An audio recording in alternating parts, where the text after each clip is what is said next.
Hi good evening my dear students, this is your teacher Dev Panchal. तो आज की हमारी वीडियो में हम करने वाला है chapter 1 class 8 the best Christmas present in the world. तो हम आपको उसका एक्सप्लेनेशन देंगे इस वीडियो के अंदर। आई नो कि आपके दूसरी पोएम भी है द एंट एंड द हिल, ऐसा कुछ होगा, एंट and the class of one या जो भी पोएम का नेम है, हम उसको है ना सेकंड लेक्चर में कवर करेंगे। तो ठीक है, आज ही वीडियो डाल देंगे, उसकी टेंशन नहीं लेना आपको। लेकिन ये दो वीडियो मिक्स नहीं करेंगे, एक वीडियो में दो चीज़ मिक्स नहीं करेंगे, दो वीडियो सेपरेट बना देंगे। तो चलो बड़े लोग, बिना किसी देरी के हम आपका लेक्चर चालू करते हैं, ठीक है। I hope so you like it. चलो ठीक है, तो तुम्हारा लेक्चर में यहाँ पे स्टार्ट करने वाला हूँ, ध्यान देना। तो लेसन है the best Christmas present in the world. दुनिया का सबसे प्यारा तोहफा, क्रिसमस का पूरी दुनिया में सबसे प्यारा तोहफा है, हम ऐसा बताता है, ठीक है। तो the lesson the best Christmas present in the world recite a Christmas story in the minutes of a war. कि हमारा जो चैप्टर है the best Christmas present in the world, पूरी दुनिया में सबसे प्यारा क्रिसमस का तोहफा, ये स्टोरी लाइन कहाँ की है? वॉर टाइम, युद्ध जब चल रहा था ना, उस टाइम का ये स्टोरी है। It reflects upon the longing of the soldiers to reunite with their families।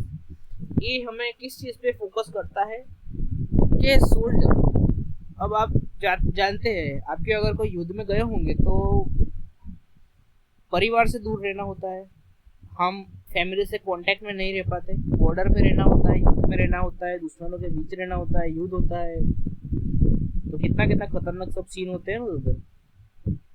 तो बस ऐसा ही है भाई लोग, तो परिवार से दूर रहना पड़ता है। तो ये वो चीज़ बता रही है लॉन्जिंग, यानी एक क्या कहते हैं ना उसको, वो होते हैं ना, तड़प जगी होती है। तड़प भी थोड़ा भारी वर्ड हो गया ऐसे तो, इमोशनल बॉन्डिंग कि मुझे मेरे परिवार से मिलना है लेकिन मिल नहीं पा रहा, वो जो अधूरापन होता है ना, उसके ऊपर बनाई हुई है कि सोल्जर उसकी फैमिली से मिलना चाहते हैं, तो मिल नहीं सकते क्योंकि युद्ध का टाइम चल रहा है, समझे। मैं थोड़े अपने वे में समझाने का ट्राई करता हूँ। On the other hand it also throws rights upon the lodging of the families of this soldiers. और इसके दूसरे तरफ ये उस चीज़ के ऊपर लाइट थ्रो करता है, यानी उस चीज़ के ऊपर फोकस करता है कि सोल्जर्स तो उनके परिवार से मिलने के लिए परेशान हो ही रहे हैं, but on the other side बच्चे लोग, ये जो फैमिली होता है सोल्जर्स की, वो भी उनसे रीयूनाइट होना चाहती है कि बहुत टाइम से मिले नहीं है, तो वो भी लॉन्च कर रहे हैं उनको मिलना है, लेकिन मिल नहीं पा रहे हैं, तो मिलना चाहते हैं वो लोग एक दूसरे से। वन सच वाइफ कोनी 101 years old lady है, 101 years old lady होगी, 101 years old lady whose husband was a soldier in the British Army misunderstood her visitor to be her husband Jim and called the so-called reunion the best Christmas present in the world। अच्छा, 101 years old lady, 101 years old, यहाँ थोड़ा ऐसा लिखा तो confusion हो गया, sorry. एक कोई होंगे, किसी के पत्नी जी होंगे, कोनी उनका नेम है, एक 100 ओल्ड ईयर्स के बूढ़े लेडी है जिनके हस्बैंड ब्रिटिश आर्मी के अंदर सर्विस ड्यूटी दे रहे हैं। कंफ्यूज हो जाते हैं, एक विजिटर उनके घर आते हैं तो वो कंफ्यूज हो जाते हैं कि शायद तक यही मेरे पति है, मेरे जिम आ गए, और इसको रियूनियन नाम देते हैं। रियूनियन यानी हम फिर से मिले, एक दूसरे से मिल रहे हैं, फिर इसको बोल देते the best Christmas present in the world. अब मेन चैप्टर को स्टार्ट करते हैं, इंट्रोडक्शन था वो। The story The best Christmas present in the world begins with the author making a decision about buying an old roll-top desk which is in a bad condition। ये story रहती है, ठीक है। तुम सोचते हो कि बार बार में ऑफ क्यों होता है, रिकॉर्डर चेक करना पड़ता है ना ब्रो। अभी ये रिकॉर्डर अगर बंद हो गया तो मुझे फिर से सब स्पीच देना पड़ेगा, तभी भी रिकॉर्डर बहुत ध्यान रखना होता है उसका। The best Christmas present in the world story start होती है। हमारे जो कवि है, ऑथर है, ऑथर का नाम क्या है इसके अंदर, चलो छोड़ो, इधर दिया नहीं है, बाद में देखेंगे ऑथर का नेम। तो हमारे जो भी ऑथर है वो डिसीजन लेते हैं, कैसा डिसीजन कि उनको है ना एक रोल टॉप डेस्क खरीदना होता है, जो कि एक बहुत ही बिगड़ी कंडीशन में होता है। रोल टॉप डेस्क नहीं, रोल डेस्क होता है, समझो ना। तो वो डेस्क उनको ऑथर को है ना खरीदना होता है, जो कि एक बहुत बैड कंडीशन में होता है। He had launch for once since long and he was also confidence that he could restore. भाई को बहुत टाइम से है ना एक डेस्क चाहिए ही होता है, बहुत टाइम से कोशिश कर रहे होते हैं, उनको बहुत टाइम से नीडेड होता है। और वो सोचते हैं कि ये जो है ना उसको मैं ही लेता हूँ। इतना वो कॉन्फिडेंट बंदा था ना कि वो इसको रिस्टोर कर ही डालेंगे। टूटा हुआ है तो उसको रिस्टोर कर ही देंगे, इतना वो कॉन्फिडेंट थे। Thus he takes the desk home and as he started the working on it on the eve of Christmas, he finds a secret drawer that carried a letter addressed to some woman named Connie from her husband Jim.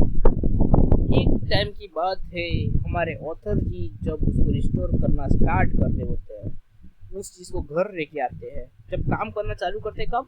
Ewe of Christmas, 26 दिसंबर, Christmas eve होता है ना, उस time में start कर रहे होते हैं। उसी दौरान इनको एक सीक्रेट ड्रॉवर मिलता है जो कि एक लेटर कैरी करता है।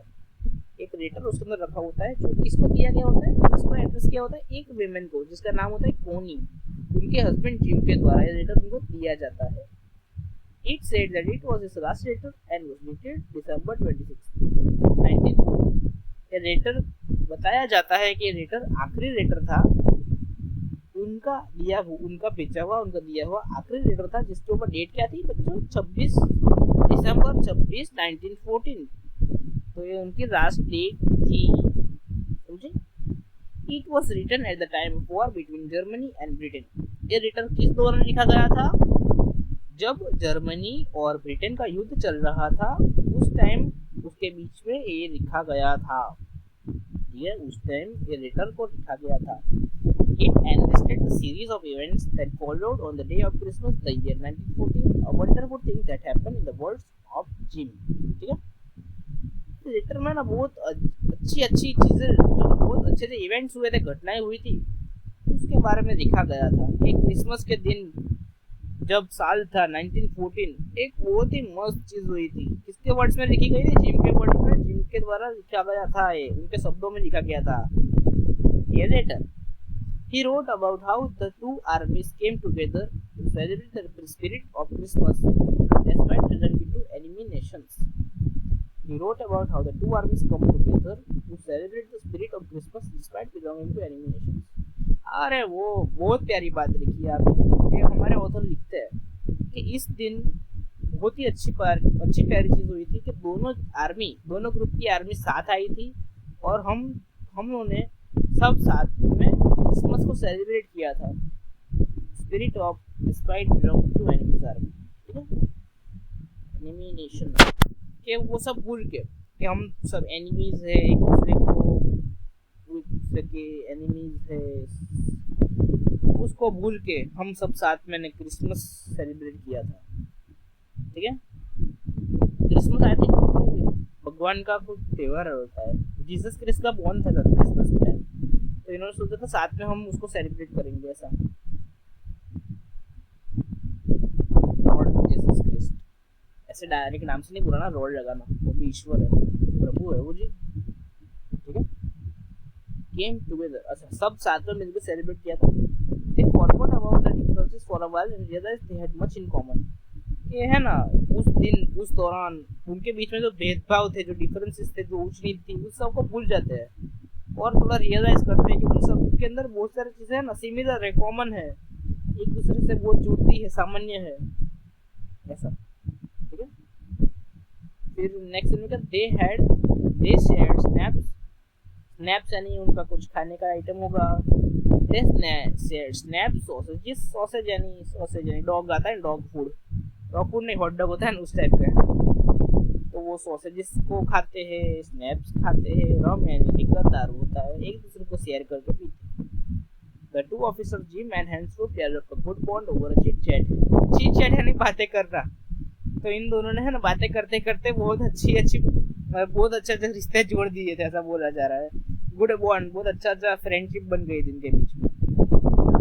कौन कौन थे? Jim's and Hansful developed a good bond over a chit chat। They both were of the view that countries should negotiate peacefully and resolve conflicts by playing football or cricket. वो दोनों के विचार बहुत अच्छे थे कि दोनों कंट्री को है ना आपस में थोड़ा नेगोशिएट करना चाहिए. नेगोशिएट आई मीन बंटवारा टाइप नहीं, थोड़ा तुम समझो थोड़ा मैं समझू, बात को सॉर्ट आउट कर देते हैं. झगड़ा करने में मजा नहीं है. हमारी थोड़ी चीजें तुम समझो, थोड़ा तुम हमारा समझो, ऐसा उसको नेगोशिएट बोलते हैं. पीसफुल यानी शांति से थोड़ा समझ समझ के हम वॉर नहीं करते हैं या हमारा कॉन्फ्लिक्ट जो है ना उसको सॉल्व करते हैं. कैसे? फुटबॉल या क्रिकेट जैसे गेम्स खेल के कॉन्फ्लिक्ट सॉल्व करते हैं. ऐसा झगड़े में मजा नहीं है. The soldiers played football that day, and when all the supply of food and drinks was finished, they knew it was time to return to back to the trenches. Trenches का actual meaning होता है उनका जो base commanding ऑफिसिंग होता है, commanding office जहाँ उनको रहना होता है. ट्रेंचेस यानी नियर द बॉर्डर जहाँ उनका एरिया होता है उधर. ठीक है, समझे? उनको उधर जाना होता है. उस लेटर में सब लिखा होता है कि सब लोगों ने उस दिन ड्रिंक्स किया, पार्टी किया, फुटबॉल भी खेला. और जब उनका सब खाना पानी का वो जो सप्लाई रहता है ना वो खत्म हो गया ना, फूड एंड ड्रिंक्स रम जो भी था वो सब खत्म हो गया, तो उनको पता चल गया था कि वापस जाने का टाइम आ गया. कहाँ पे? उनके ट्रेंचेस में. तो उनकी जगह उनकी पोस्टिंग रहती होगी बॉर्डर्स पे, वापस अपने अपने बॉर्डर पे जाने का टाइम हो गया. ऐसा that night they exchange Christmas carols. Christmas carols यानी हमारे में ढोल होता है, बाजा होता है, मतलब वैसा सब सिंगिंग मिंगिंग सॉन्ग्स टाइप होता है ना, सेलिब्रेशन होता है.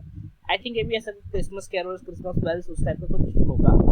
तो ऐसे ही पार्टी करते हैं उस नाइट मस्त. As Jim tells Connie about the day in his letter, he assures that Connie of the reunion next Christmas.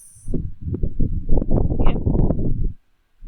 जैसे कि जिम कॉनी को उसके लेटर में ये सब चीजें बता रहे होते हैं, तो वो कॉनी को इतना बताते हैं कि अगर एक क्रिसमस हम लोग पक्का एक दूसरे से रियूनियन करेंगे, हम पक्का मिल जाएंगे एक दूसरे से. The author who read this letter thought he should reach out to Connie.